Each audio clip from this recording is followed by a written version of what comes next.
একটি mobile phone ছিল যা ভবিষ্যৎ দেখতে পারত, কিন্তু লটারি জেতার জন্য এই ফোন ব্যবহার করতে গিয়ে সে খরচের টাকাও ঋণ করে নিয়েছিল। তার ফোন তাকে দেখিয়েছিল 2 দিনের মধ্যেই সেই বাড়ির ভেতর $100 মিলিয়ন মূল্যের একটি কাঁচা রত্ন পাওয়া যাবে। খুব মনোযোগ দিয়ে খোঁজার পর সে সত্যিই সেই রত্নটি পেয়ে গেল, ঠিক যেমনটা ভবিষ্যৎবাণীতে দেখা গিয়েছিল।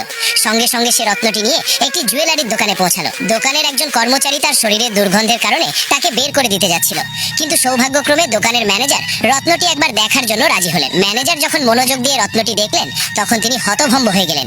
এটি ছিল একেবারে টপ গ্রেডের একটি জেমস্টোন। ম্যানেজার তাকে 10 লাখ দেওয়ার প্রস্তাব দিলেন।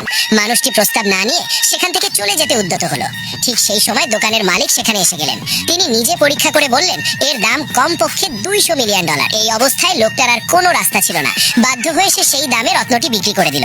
কারণ এর আগে সে একটি বড় কনস্ট্রাকশন প্রজেক্টে $500 মিলিয়ন ভয়াবহ ক্ষতির মুখে পড়েছিল। কিছু সময় পর সেই লোকটার ফোন আবার ভবিষ্যৎবাণী দেখালো। ফোনে দেখা গেল যে কনস্ট্রাকশন প্রজেক্টটি সে কিনেছিল তার দাম 10 গুণ বাড়তে চলেছে। এটা শুনেই সেই মানুষটি সঙ্গে সঙ্গে $1 মিলিয়ন সেই প্রজেক্টটি কেনার প্রস্তাব দিল। ম্যানেজার কোনো চিন্তা না করেই রাজি হয়ে গেলেন। লোকটি যে জায়গাটি কিনলো সেটি আসলে ছিল একটি পরিত্যক্ত ও মূল্যহীন প্রপার্টি। কিন্তু বাড়ি ফিরে সে শুনতে পেল তার শ্বশুর শাশুড়ি বলছে এই বিল্ডিং খুব শিগগিরই আকাশ ছোঁয়া হতে যাচ্ছে। তখনই সে বুঝতে পারলো ওই মানুষটি খুব চালাকির সঙ্গে তাকে ধোঁকা দিয়েছে। এই সময় সেই লোকটার ফোন তাকে আবার একটি নতুন অপশন দেখালো, নিজের সব সম্পত্তির বিনিময়ে একটি সুপার পাওয়ার নেওয়ার সুযোগ। এক মুহূর্ত না ভেবে সে সঙ্গে সঙ্গে অলি বাটনে চাপ দিল। পরের মুহূর্তেই সে অনুভব করলো তার ক্ষমতা জেগে উঠেছে। এখন সে নিজের চোখ দিয়েই যে কোনো ধন সম্পদের আসল পরিচয় দেখতে পারে। একদিন হঠাৎ করেই সে লক্ষ্য করলো একটি কোম্পানির চেয়ারম্যানের সবচেয়ে প্রিয় চায়ের কেটলিটি আসলে একটি নকল ও ত্রুটিপূর্ণ কপি। সে সরাসরি চেয়ারম্যানকে জানিয়ে দিল যে এটি আসল নয়। এতে চেয়ারম্যান ভীষণভাবে প্রভাবিত হলেন।